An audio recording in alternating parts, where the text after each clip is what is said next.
ceasefire talks between Israel and Hamas very close to collapsing tonight. The U.S., Qatar, and Egypt working to salvage negotiations as Hamas has left the table in Egypt, where there weren't even any Israeli representatives. The sticking point, whether a ceasefire would be temporary or permanent, with any agreement looking increasingly unlikely and an invasion in Rafah looking almost certain in the very near future. NewsNation's Robert Sherman live for us in Tel Aviv tonight with the very latest. Robert, what do we know right now? Is this deal off?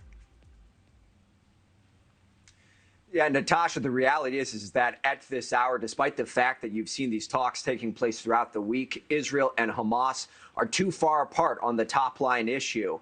And with no agreement in place, Israel says they're prepared to push south.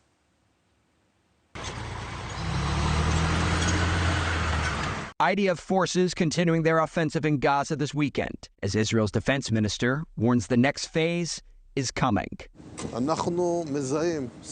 We identify alarming signs that Hamas actually does not intend to come to any agreement with us. This means there will be military actions in Rafah and the entire Gaza Strip in the very near future. Ceasefire talks stalling in Cairo as Hamas insists on a deal that will lead to the end of the war. Prime Minister Benjamin Netanyahu reaffirming that is not on the table.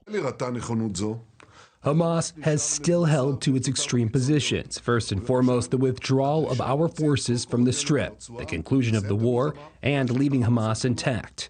The state of Israel is not willing to accept this. Sunday, Hamas taking responsibility for a rocket attack on the Kerem Shalom crossing, the major artery between Gaza and Israel that has been crucial in the delivery of aid to the enclave, now closed. The rockets fired from Rafah, Hamas's last major stronghold in Gaza, but also the city where more than 1 million Gazans are sheltering. Some have been displaced by the war multiple times. For the negotiations issue, we have reached a disappointing stage. We are not hoping for anything.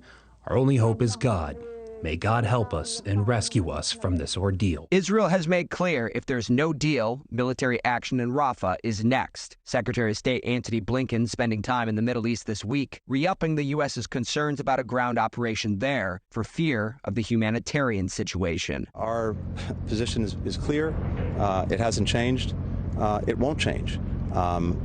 We will not support a major military operation in Rafah absent an effective plan to make sure that civilians are not harmed. And no, we've not seen such a plan. Axios reporting the United States put a hold on an ammunition shipment to Israel, citing Israeli officials. The White House and Pentagon have not responded to the reporting publicly. But if true, that would mark the first time the U.S. has taken such action since October 7th, as Washington and Jerusalem differ publicly on Rafah. All of this as hostage families hold on to hope there's still a chance their loved ones will come home. This is your time to make the only possible decision today. Do not abandon a deal that brings back all the hostages.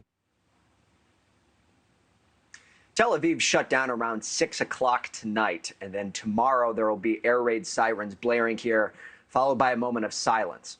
That's for Holocaust Remembrance Day. And as people here in Israel reflect on what happened decades ago, they'll also be thinking about the present, the war, the hostages, and how pivotal these coming days will be. Thank you for watching. Go to newsnationnow.com to find NewsNation on your television provider. And don't forget to click the red subscribe button below to get more of NewsNation's fact-driven, unbiased coverage.